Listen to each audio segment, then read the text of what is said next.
आमचा आधी सेंटर इथं झालेला होता आणि त्यामुळे आम्हाला तिथं जाणे सोयीस्कर होते। पण यावेळेस 2024 उन्हाळी परीक्षेमध्ये आम्हाला सालेकसा सेंटर देण्यात आला आणि तो आमच्या गावापासून 17 ते 18 किलोमीटरवर येतो।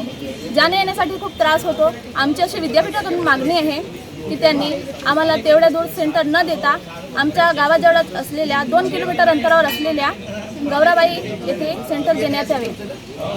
आणि जाताना येताना खूप त्रास होत असल्यामुळे बसेस रेग्युलर राहत नाही, येण्यासाठी वेळ होतो आणि बस स्टॉपपासून सेंटर 1 किलोमीटर अंतरावर असल्यामुळे उन्हामुळे खूप मुलींना त्रास होतो, काही आजारी पडतात।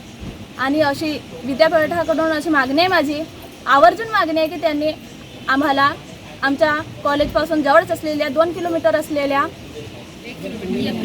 1 किलोमीटर अंतरावर असलेल्या झाल्यामध्ये गौराबाई या कॉलेजमध्ये आमचे सेंटर देण्यात आलं। माझं असं म्हणणं आहे की अगोदर झाल्याला सेंटर होतं गौराबाईमध्ये, आता मनोहरभाई पटेल सालेकशाला गेला आहे, तिथून खूप लांब आहे, 15 किलोमीटर दूर असते आणि आम्हाला सायकलनं जावं लागते। जाता येताना खूप त्रास होते, बसेसची व्यवस्था नाही, आम्ही लिफ्ट मागून या सायकलनं जातो। जाताना आमच्या फ्रेंडला सुद्धा लागते, काही विद्यार्थ्यांनी उन्हाळ्याचे दिवस असल्यामुळे त्यांना बुखार ताप आणि ते हॉस्पिटल आहे, पेपरला येऊ शकत सुद्धा नाही। त्यामुळे आपण कसं करायचं, विद्यापीठाला हीच विनंती आहे की अगोदर झालेलं होतं ते आम्हाला मनोहरभाई पटेल इथं सालेकशाला न देता गौराबाई सेंटर इथंच द्यायला पाहिजे।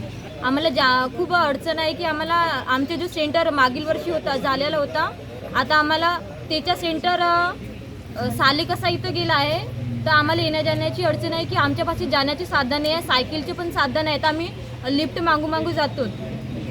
तर आमचे जे साधन आहे तर माझ्या मैत्रिणीचा हाताला लागला आहे, येण्या जाण्याच्या साधन नाही, त्याच्यामुळे 20 किलोमीटर अंतरावर आहे। 20 किलोमीटर अंतरावर आहे। आणि तुमच्या घरापासून कौराबाई सेंटर किती अंतरावर आहे? 4 ते 5 किलोमीटर तुम्ही काय मागणी कराल शासनाकडून? जो आमचं सेंटर आहे, जो आता MBB पटेलला गेला आहे, तर आमची मागणी आहे की जो सेंटर आहे ते झालेलं यावं।